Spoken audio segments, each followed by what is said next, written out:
Good afternoon. The Friday lunchtime news wrap starts off in the Western Cape, where it seems as if last week's pandemonium in Parliament has now spilled over into the Western Cape Legislature.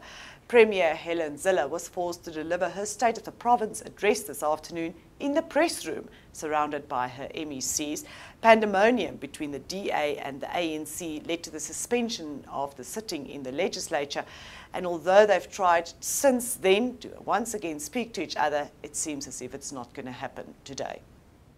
Back in Gauteng, and the Hawks have suffered a second ruling against it in the High Court involving a second high-profile suspension.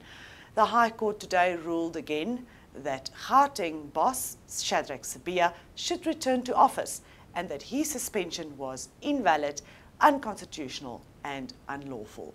The judge slammed the Hawks, saying there was no evidence before the court that the suspension of Sibiya should be declared valid, and he said that the acting head in Gauteng should also not be in his position.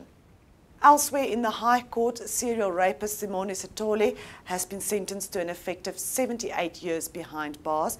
The judge said that he thinks that is long enough for a man convicted of 45 counts, including 21 of rape.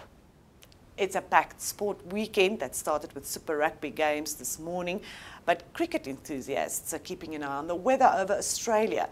A cyclone is sending strong winds and heavy rains to the state of Queensland. That is where Brisbane is located. That will be the venue for tomorrow's game between Australia and Bangladesh.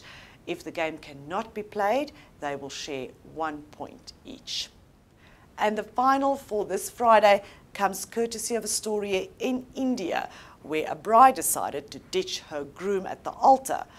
The story started when the 25-year-old groom suffered an epileptic fit in front of the altar while waiting for his bride. She reacted in anger, saying she was never told about her husband-to-be's medical condition, and she decided to marry her sister's brother-in-law instead, since all the guests and the family were already there. The groom-to-be returned from hospital to find his wife-to-be already married to someone else.